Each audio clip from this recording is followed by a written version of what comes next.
Welcome to 95 news. ప్రతిక్షణం ప్రజాక్షేమం కోసం బులెటిన్ల ముందుగా హెడ్లైన్స్ చూద్దాం. హుజూర్ నగర్లో కాంగ్రెస్ పార్టీలోకి వలసలు. మార్కెట్ కమిటీ చైర్మన్ కు కండువా కప్పి పార్టీలోకి ఆహ్వానించిన ఉత్తమ్ కుమార్ రెడ్డి. రాష్ట్ర వ్యాప్తంగా ఘనంగా దసరా ఉత్సవాలు. కులాలకు మతాలకు అతీతంగా పాల్గొన్న ప్రజలు. సైదాబాద్ సింగరేణి కాలనీలో పేలిన వంట గ్యాస్ సిలిండర్, ఇంట్లో సామాగ్రి దగ్ధం. బొబ్బిలికోటలో ఘనంగా ఆయుధ పూజ. పాల్గొన్న బొబ్బిలి రాజులు, మాజీ మంత్రి సుజయ్ కృష్ణ రంగారావు. డీటెయిల్స్ చూసే హుజూర్ నగర్లోని శ్రీనగర్ కాలనీ లోపల మాజీ మున్సిపల్ చైర్మన్ దొంతగాని శ్రీనివాస్ గౌడ్ ఇంటి వద్ద ప్రెస్ మీట్ ఏర్పాటు చేయడం జరిగింది. దీనిలో భాగంగా ఎంపీ ఉత్తమ్ కుమార్ రెడ్డి నాయకత్వంలో వ్యవసాయ market committee chairman Dontagani Lakshmamma, Dontagani Srinivas 20వ వార్డు కౌన్సిలర్ కాంగ్రెస్ పార్టీ కండువా కప్పుకున్నారు. ఈ సందర్భంగా కాంగ్రెస్ పార్టీ కండువా కప్పుకున్న దొంతగాని శ్రీనివాస్ గౌడ్ మాట్లాడుతూ అభివృద్ధిని ఆకాంక్షించి ఎంపీ ఉత్తమ్ కుమార్ రెడ్డి ఆధ్వర్యంలో సంక్షేమ పథకాలు అందరికీ అందించాలన్న ఉద్దేశంతోటే పార్టీ కండువా కప్పుకుంటున్నట్లు తెలిపారు.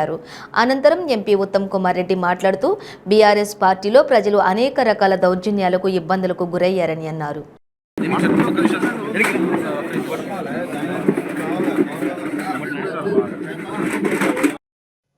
దేశవ్యాప్తంగా మేము ప్రభుత్వంలో ఉన్నప్పుడు రుణమాఫీ అంటే 100% భారతదేశంలో అందరు రైతుల రుణమాఫీ. మీలాగా ₹1,00,000 రుణమాఫీ అని అది అరకొర చేసి సగం మోసం చేసి ముందుకు పోయే టైప్ కాంగ్రెస్ పార్టీ కాదు. ఈ మధ్య కాలంలో కర్ణాటకలో, హిమాచల్ ప్రదేశ్లో, రాజస్థాన్లో, ఛత్తీస్గఢ్లో, మధ్యప్రదేశ్లో ఎక్కడెక్కడైతే కాంగ్రెస్ ప్రభుత్వాలు వచ్చినాయో చెప్పిన మాట నిలబెట్టుకున్నాము. కర్ణాటకలో హామీలు నిలబెట్టుకోలేదని మళ్ళీ గోబల్స్ ప్రచారం చేస్తుంది టిఆర్ఎస్ పార్టీ నాయకులు. ఇది అబద్ధం. ఏమేమి హామీ ఇచ్చిండ్రు? మహిళలకి నెలకు ₹2,000 ఇస్తామని చెప్పిండ్రు, ఇస్తున్నారు. గ్యాస్ సిలిండర్ ₹500 ఇస్తామని చెప్పిండ్రు, ఇస్తున్నారు. 200 యూనిట్లు ఫ్రీ కరెంట్ అన్నారు, ఫ్రీ ఇస్తున్నారు. ఆ విధంగా ఇచ్చిన హామీలన్నీ నిలబెట్టుకున్నారు కర్ణాటకలో. హిమాచల్ ప్రదేశ్ లో గవర్నమెంట్ ఎంప్లాయీస్ కి పాత పెన్షన్ స్కీమ్ తీసుకుపోతున్నారు, మళ్ళీ పాత పెన్షన్ స్కీమ్ తీసుకుపోయినారు. ఆ విధంగా కాంగ్రెస్ పార్టీ కొంత నిబద్ధతతో, కొంత చెప్పిన మాట నిలబెట్టుకునే విధంగా ముందుకు పోతాం. మేము ఎప్పుడు కూడా మోసాలు, అబద్ధాలు, ప్రొపగండతో పోయే పార్టీ, ప్రభుత్వాలు మావి కావు. అది మొదటి విషయం. తెలంగాణలో కూడా 6 గ్యారంటీలు ఇవ్వడం జరిగింది. ఆ గ్యారంటీలు రాహుల్ గాంధీ గారు చెప్పిండ్రు. మొదటి కేబినెట్ మీటింగ్ లోనే ఆమోదిస్తాము. మహిళలకి నెలకి ₹2,500, ₹500 గ్యాస్ సిలిండరు, ఆర్టీసీ బస్సుల్లో ఫ్రీ ప్రయాణం, అదేవిధంగా పెన్షన్ ₹4,000, రైతు భరోసా ఎకరానికి ₹15,000 సంవత్సరానికి, భూమి లేని రైతులకు సంవత్సరానికి ₹12,000. మరి ఈ ఖాళీ ఉన్న గవర్నమెంట్ ఉద్యోగాలని ఇమీడియట్ గా భర్తీ చేస్తాము. నిరుద్యోగ యువతకి ₹5,00,000 ఆర్థిక సాయం చేస్తాము. 200 యూనిట్లు విద్యుత్ ఫ్రీగా ఇస్తాము. అన్ని విషయాలు కూడా మొన్న కూడా రాహుల్ గాంధీ గారు బస్ యాత్ర సందర్భంగా పదే చెప్పడం జరిగింది. ప్రభుత్వం ఏర్పడ్డ మొదటి కేబినెట్ మీటింగ్ లోనే మేమిచ్చిన 6 గ్యారంటీలు అమలు చేస్తాము అని చేయబోతున్నాము. నాగర్ కర్నూలు జిల్లా కేంద్రంలోని 9 రోజుల పాటు నవరాత్రి ఉత్సవాలను ఘనంగా నిర్వహించారు. జిల్లా కేంద్రంలోని ముస్లిం మైనార్టీ నాయకులు కులాలకు, మతాలకు అతీతంగా హిందూ సోదరులకు గులాబీ పూలు ఇస్తూ శుభాకాంక్షలు తెలిపారు. 9 రోజుల పాటు జరిగిన అమ్మవారి ఉత్సవాల సందర్భంగా ప్రధాన రహదారులు, మినీ ట్యాంక్ బండపై విద్యుత్ దీపాలతోటి చూపర్లను ఆకట్టుకునే విధంగా అందంగా ముస్తాబు చేశారు.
సైదాబాద్ సింగరేణి కాలనీలోని వంట గ్యాస్ సిలిండర్ పేలి ఇంట్లో ఉన్న సామాగ్రి పూర్తిగా దగ్ధమైంది.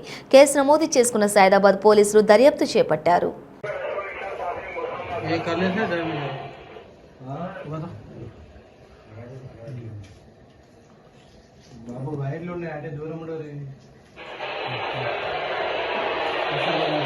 ఫోటో తీసుకో, అన్ని ఒక్కొక్క రూమ్కి ఒక ఫోటో తీసుకో.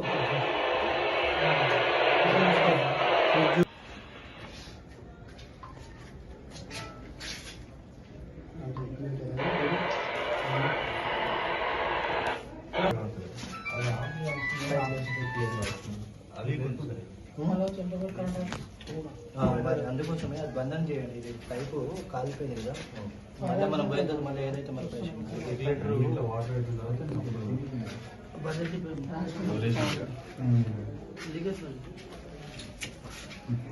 చూసుకోండి.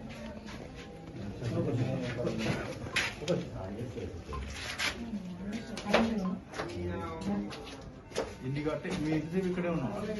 అది ఎవరు చెప్పట్లేదు. మీరు తీసినట్టు మీరు తీసినట్టు అది అప్పాలి గిన్నె చూసినా అది చేసి తీసుకుంటే అది అయిపోయింది.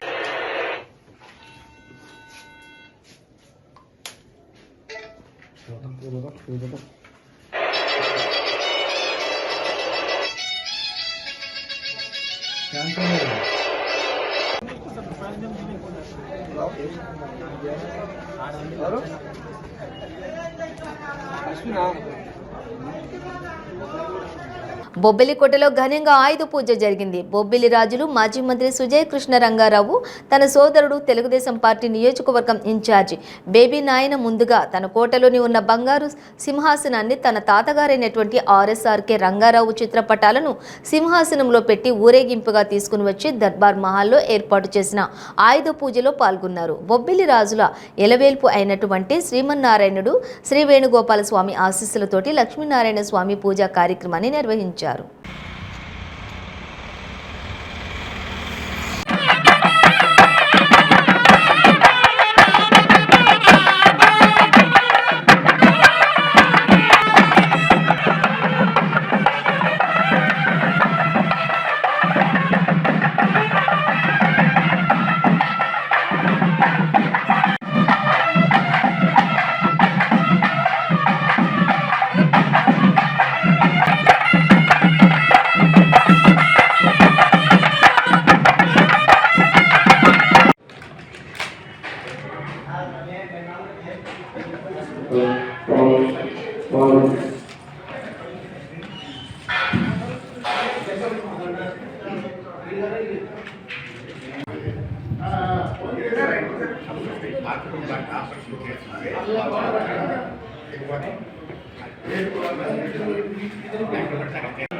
రాష్ట్ర తెలుగుదేశం పార్టీ పిలుపునిచ్చిన జగనాసుర దహన కార్యక్రమాన్ని కావలి పట్టణ తెలుగుదేశం శ్రేణులు చేపట్టారు.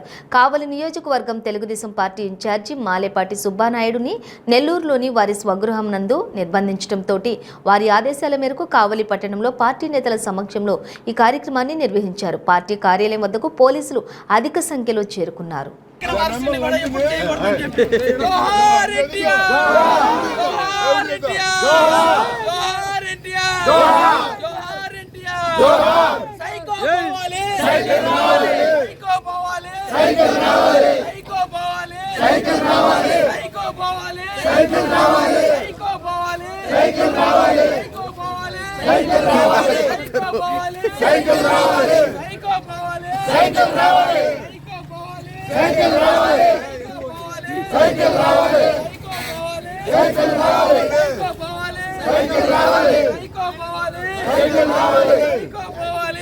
We want justice. We want justice. We want justice. Psycho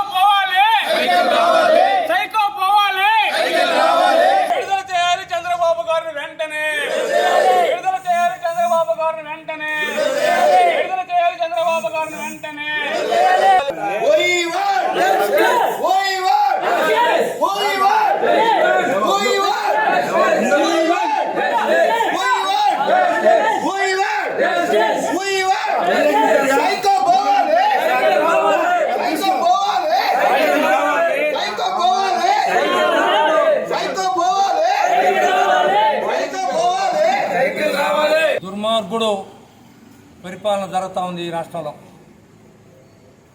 ఎందుకు అనాల్సి వస్తుందంటే మరి నారా చంద్రబాబు నాయుడు గారు 14 సంవత్సరాలు ముఖ్యమంత్రిగా ఒక్క చిన్న తప్పు కూడా చేయనటువంటి వ్యక్తిని ఒక అక్రమ కేసు పెట్టి ఈరోజు 45 రోజులుగా ఆయన్ని రిమాండ్లో ఉంచడం జరిగింది.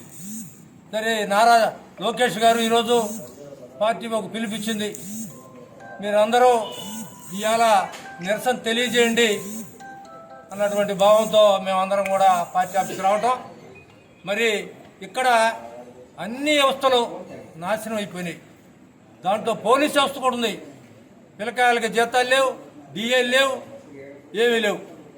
అయితే ఇలాంటి మంచి ఒక వ్యవస్థ, పోలీస్ వ్యవస్థ, మీరే ఈ రాష్ట్ర ప్రజలను కానీ ఈ రాష్ట్ర వ్యవస్థను కానీ మీరు కాపాడాల్సిన బాధ్యత ఈ పోలీస్ వ్యవస్థ మీద ఉంది. మరి మీరే ఈ రకంగా చేస్తే మేము ఎవరికి చెప్పాలా? మాకు దిక్కెవరు?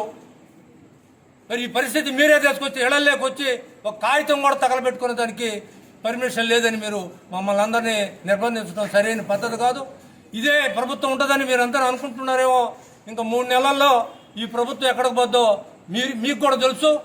మీరు కూడా దానికి వ్యతిరేకంగానే పనిచేస్తున్నారు కొంతమంది అనేది కూడా ఈ సందర్భంగా మీకు తెలియజేసుకుంటా ఉన్నాం. అయితే ఈ ముఖ్యమంత్రి ఎన్ని రోజులు పరిపాలిస్తాడు ఈ రకంగా? అందరిని హౌస్ అరెస్ట్ చేయటం, మరి ఆఫీసులో రావటం, అరెస్ట్ చేయటం, ఇది మంచి పద్ధతేనా? ఇప్పుడన్నా ఉంది చట్టం అనేది ఎవరికైనా ఒకటే. ఇంత దుర్మార్గమైనటువంటి వ్యవస్థల్ని మీరు చూడాలా, మేము చూడాలా. మీరు ఇట్లాంటి చిన్న వాటికి రాకూడదని పోలీసు వారికి అందరికీ నమస్కారాలు తెలిసి సెలవు తీసుకుంటాం. దసరా రోజు అమలాపురంలోని డాబాలన్నీ కూడా జనాలతోటి నిండిపోతాయి. వీధులన్నీ సందర్శకులతోటి కిక్కిరిసిపోతాయి. చెడి తాలింఖానా యుద్ధ విద్యాలని చూడడానికే తండోపతండాలుగా తరలివస్తూ ఉంటారు. ఇంతకీ ఏమిటి వాటి ప్రత్యేకత అంటే, విజయదశమి సందడి అంబేద్కర్ కోనసీమ జిల్లా కేంద్రం అమలాపురంలోని 15 రోజుల ముందే మొదలవుతూ ఉంటుంది. ఈ సంబరాల్లోని ప్రధాన ఆకర్షణ చెడి తాలింఖానా. ఇదో యుద్ధ విన్యాసం. కర్రలు, కత్తులు తదితర ఆయుధాలని చేత్తో పట్టుకుని నిప్పుతో తిప్పుతూ ఎదుటి వ్యక్తి చేసే దెబ్బకు దొరకకుండా నిలవడం దీని యొక్క ప్రత్యేకత. కర్ర తిప్పేటప్పుడు వేసే అడుగుల్లోని లయ ఉండాలి. కత్తిని ఒడుపుగా తిప్పాలి. అదో రకమైన కళ ప్రదర్శనలా సాగాలి. ఇక తాలింఖానా మూలాలు హంపి విజయనగర సామ్రాజ్యంలోని ఉన్నాయని చెప్తారు. సమీప అడవుల్లోని బేతిరాజు అనే గురువు దగ్గర ఈ విద్యని నేర్చుకున్నారు స్థానికులు. స్వతంత్ర ఉద్యమ సమయంలో కూడా ప్రజల్లో పోరాట స్ఫూర్తిని, ఐక్యతని నింపేలా విజయదశమి రోజున పట్టణంలోని కొంకాపల్లిలోని 1835లో మొదటిసారి చెడి తాలింఖానా ప్రదర్శన చేశారు. 1856 నుంచి మహిపాల వీధిలోని రైతు బిడ్డ అబ్బిరెడ్డి రామదాసు చెడి తాలింఖానా ప్రదర్శనలను ఏటా దసరాకు నిర్వహించే ఆనవాయితీగా తెచ్చారు. తర్వాత కాలంలోని పట్టణంలోని మరికొన్ని వీధుల్లోని దీన్ని పాటించడం మొదలుపెట్టారు. ప్రస్తుతం 7 వీధులకు చెందిన వారు దసరా సందర్భంగా చెడి తాలింఖానా విన్యాసాల్ని ప్రదర్శిస్తూ ఉంటారు. ఆయా వీధులకు చెందిన పెద్దలు ప్రత్యేకంగా ఆయుధ రంగంలోని భద్రపరిచినటువంటి బాణాకర్రలు, కత్తులు, ఇతర రకాల యుద్ధ సామాగ్రిని దసరాకి 15 రోజుల ముందు నుంచి ఆయుధ పూజ నిర్వహించి బయటకు తీశారు. ఆ పైన వీధికో చోట వీటితో సాధనను మొదలు పెడతారు. ప్రతి ఇంటి నుంచి కూడా ఆ 15 రోజులు ఒక్కటైనటువంటి తప్పకుండా సాధనలోని పాల్గొంటారు. 12 ఏళ్లు దాటిన బాల బాలికలు ఎవరైనా సరే ఈ శిక్షణ తీసుకోవచ్చు. దసరా రోజున కొంకాపల్లి ఐరావత రాజహంస ఆంజనేయ స్వామి వాహనాలు, మహిపాల వీధి రాజహంస వాహనాలు ఊరేగింపులో ప్రత్యేక ఆకర్షణగా నిలుస్తాయి. వీటితో పాటుగా జాతీయ భావాన్ని కూడా పెంపొందించేలా మువ్వన్నెల జెండాను కూడా ఎగరవేస్తారు. దశమి రోజు వీధుల్లో ఊరేగింపు మొదలై రాత్రికి పట్టణ ప్రధాన రహదారుల మీదుగా గడియార స్తంభం నుంచి ముమ్మిడివరం గేటు ప్రాంతం చేరేసరికి తెల్లారుతుంది. అప్పటి వరకు కూడా బాజా భజంత్రీలు, దీపాలంకరణ మధ్య జై బేతాళ జై జై బేతాళ అని నినదిస్తూ విన్యాసాలు ప్రదర్శిస్తూ ఉంటారు. కత్తిసాము, కర్రసాము, అగ్గిబరాట, మోతబాణి, మేతబాణి, పటాకత్తులు, లేడి కొమ్మలు, మార్వాడి కొమ్మలు, బెల్లం, డాలు, రింగుల తాళ్ళు, బంతుల తాళ్ళు ఇలా అనేక సాధనాలతోటి చేసేటటువంటి చెడి తాలింఖానా ప్రదర్శనలు చూపర్లని అబ్బురపరుస్తూ ఉంటాయి. చుట్టూ 10 మంది బాణాకర్రలు, కత్తులతోటి దాడికి యత్నిస్తే ఒంటి చేత్తోటి బాణాకర్ర తిప్పుతూ నిలువరించే దృశ్యాలు కూడా అగ్గి బరాట, బంతుల తాళ్లతోటి చేసే విన్యాసాలు ఔరా అనిపిస్తాయి.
టీడీపీకి పెరుగుతున్న ఆదరణ చూస్తుంటే ముఖ్యమంత్రి జగన్ సహా వైకాపా మంత్రులకు నిద్ర పట్టడం లేదని తెదేపా పొలిట్ బ్యూరో సభ్యులు సోమిరెడ్డి చంద్రమోహన్ రెడ్డి ఎద్దేవా చేశారు.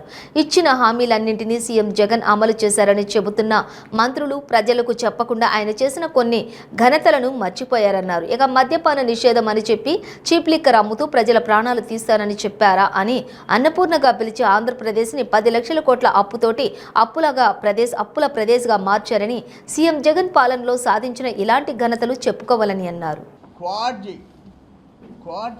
మినరల్కి చైనా మార్కెట్లో ఇతర దేశాల్లో అనుకోని అనూహ్యంగా 3,000 4,000 టన్ను పోయేది 20,000 25,000 టన్నుకి వెళ్ళిపోయింది. దానికి వైసీపీ పెద్దల కళ్ళు పడ్డాయి. ప్రధానంగా సైదాపురం మండలం, అక్కడి నుంచి రాపూర్ నుంచి వెంకటగిరి దాకా.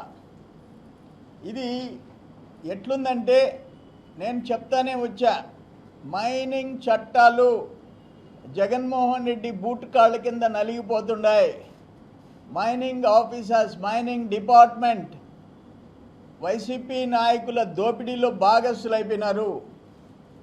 ఈరోజు జరిగే క్వార్జీ దోపిడీలో అక్కడ మైనింగ్ మినిస్టర్ పెద్దిరెడ్డి రామచంద్రారెడ్డి గారి ఆశీస్సులు, ఇక్కడ జిల్లా మంత్రి కాకాని గోవర్ధన్ రెడ్డి గారు, జిల్లాలో ఎంపీలు వేమిరెడ్డి ప్రభాకర్ రెడ్డి గారు, ఆదాల్ ప్రభాకర్ రెడ్డి గారు, అక్కడ ఇన్ఛార్జి రామ్ కుమార్ రెడ్డి గారు, వీళ్ళందరూ ఒక టీం అయిపోయినారు.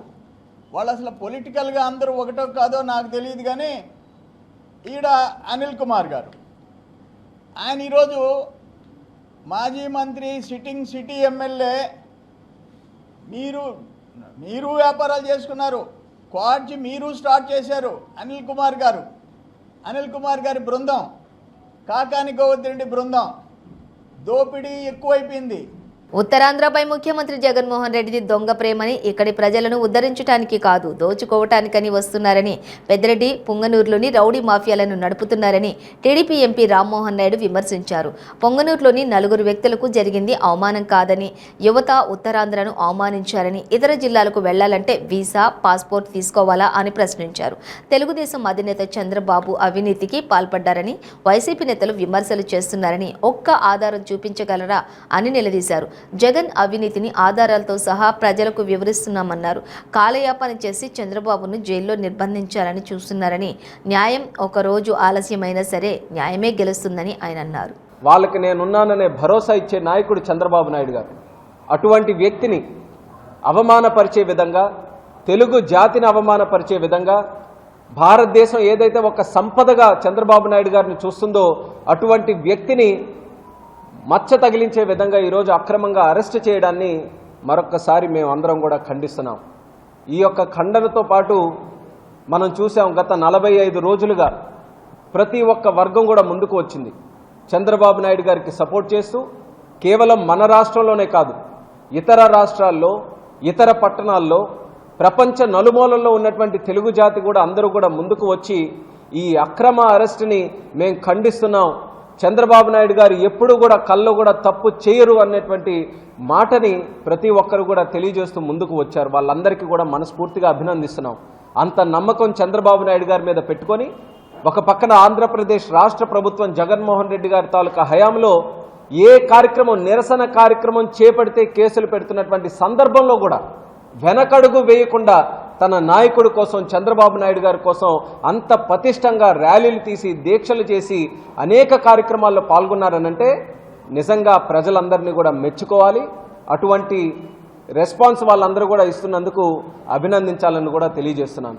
అందులోనే భాగంగా మన శ్రీకాకుళం జిల్లా ఎచ్చెర్ల మండలం నుంచి కూడా 4 వ్యక్తులు చంద్రబాబు నాయుడు గారి అక్రమ అరెస్టుని ఖండిస్తూ, చంద్రబాబు నాయుడు గారికి మద్దతుగా ఆయన కాన్స్టిట్యుయెన్సీ అయినటువంటి కుప్పం వరకు ఇక్కడ ఎచ్చెర్ల నుంచి సైకిల్ యాత్ర చేయాలని అక్టోబర్ 2న బయలుదేరినటువంటి వ్యక్తులకి మొన్ననే మనం చూసాం. పొంగనూరులో వెళ్ళిన తర్వాత ఏ రకంగా అవమానం జరిగిందో ప్రతి ఒక్కరం కూడా కల్లారా చూసాం. తిరుమలలోని శ్రీవారి నవరాత్రి బ్రహ్మోత్సవాలు తుది అంకానికి చేరుకున్నాయి. దీనిలో భాగంగా చివరి రోజున పుష్కరిణిలోని చక్రస్నానం వైభవంగా నిర్వహించారు. శ్రీదేవి భూదేవి సమేత మలయప్ప స్వామి ప్రతినిధిగా చక్రతాళ్ల వరకు అర్చకులు స్వప్న తిరుమంజనం అభిషేకం నిర్వహించారు. చక్రస్నానం తర్వాత ఆనంద నిలయానికి స్వామివారిని చేర్చారు. అనంతరం భక్తులు కూడా శ్రీవారి పుష్కరిణిలోని పుణ్య స్నానాలు ఆచరించారు. అంతకుముందు తెల్లవారుజామున 3 నుంచి 6 గంటల సమయంలోని వెంకటేశుడికి పల్లకి తిరుచి ఉత్సవం నిర్వహించారు.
ఇంద్రకీలాద్రిపై దేవి శరన్నవరాత్రి మహోత్సవాలు శాస్త్రోక్తంగా ముగిశాయి.